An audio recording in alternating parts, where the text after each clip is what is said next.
When I was 26 years old, I started doing some numbers on my fingers, adding things up, and discovered that I had been in academia for almost all of those 26 years. I had been teaching at the University of Montana for a couple of years. So I wanted to try something in the real world for a few years and then go back to teaching, to settle down for a nice, easy next 40, 50 years. So I saw this job with credit unions, with this CUNA, whatever it was, this place in Madison.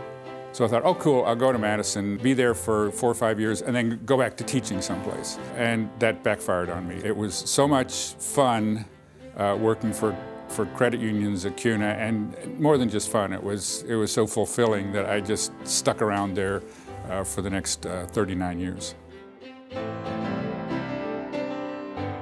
Bill understands, I think, inherently that for great organizations to be successful, they've got to change, they've got to adapt, they have to move from where they are to a better place. And I have to tell you, that kind of ability both to understand the past and to understand the greatness that got you where you are, but the need to adapt that for the future is something that's unique among individuals. So I admire that in Bill.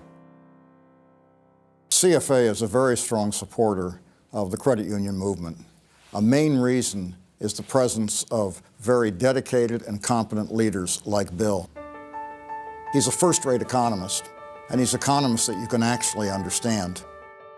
He taught at our economics and investment school and many of the CUNA programs, and the way and the manner in which he presents and breaks down really complex information into information that makes sense. And doing so with a sense of humor is also a way in which people have gotten to know Bill throughout the years. For the last 25 years, he's been a faculty member with Western CUNA Management School. Over that time, he's taught roughly 3,500 students that have gone back to their credit unions and made a difference to hundreds of millions of members. Very often, we'd have Bill travel to Brazil or Guatemala or to Ireland, and within a month, they'd be clamoring, saying, can't you get that economics guy back here to give us some more advice? And so Bill is someone that made his mark here in the U.S. credit union system, but he contributed greatly to credit union systems in other countries as well. Bill was always a great liaison to a whole number of groups within the credit union community, but especially the league presidents. He would be the one who came in and explained to people why things needed to be done, how they needed to be done. In many, many cases, he was the voice of reason in the room. He'd also show up at summer meetings and have shorts, wool socks, and sandals on. His choice of dress was really a point of interest by everybody. He grounded everything. He brought the numbers to the party, and he made sure that everyone knew exactly how legislative or regulatory changes were going to impact the credit union industry. And it really made him an amazing attribute to CUNA. I don't think that there's any stronger authority on credit union matters than Bill Hampel was during his time at CUNA. And we had tremendous confidence that when we put Bill in front of any audience on Capitol Hill, Bill was going to bring his A game, and his A game was going to win the day. One of the things that I was fortunate enough to do at CUNA was testify before Congress, as many other folks got to do. Bill was the person who sat behind me always.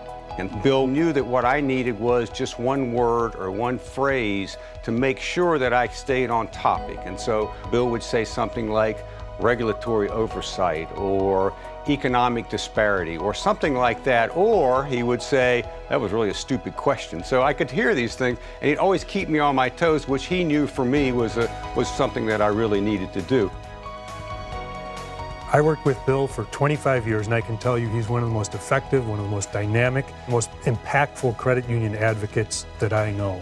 We worked on a variety of issues together, from 1151 to corporate stabilization, risk-based capital, and I can tell you at every turn, Bill's involvement turned things for the better. I work hard and I know a little bit about what I'm doing, but I had just enormous luck at all sorts of stages in terms of the people I met, the opportunities I had, getting connected to CUNA in the first place. So it was just a string of lucky events for 40 years, which made a really fun career. Bill used his knowledge more than once to save the credit union movement, and he uses it all the time to push us forward. When we were on the verge of extinction in Washington, D.C., Bill stepped forward with the knowledge to save the day on 1151. I dare say there wouldn't be a credit union movement if we hadn't had that victory, and Bill was a key part of it. So I would say congratulations to Mr. Knowledge, Dr. Bill Hampel. Ladies and gentlemen, the National Credit Union Foundation is proud to honor Bill Hampel with the 2018 Herb Wegner Memorial Award for Outstanding Individual Achievement.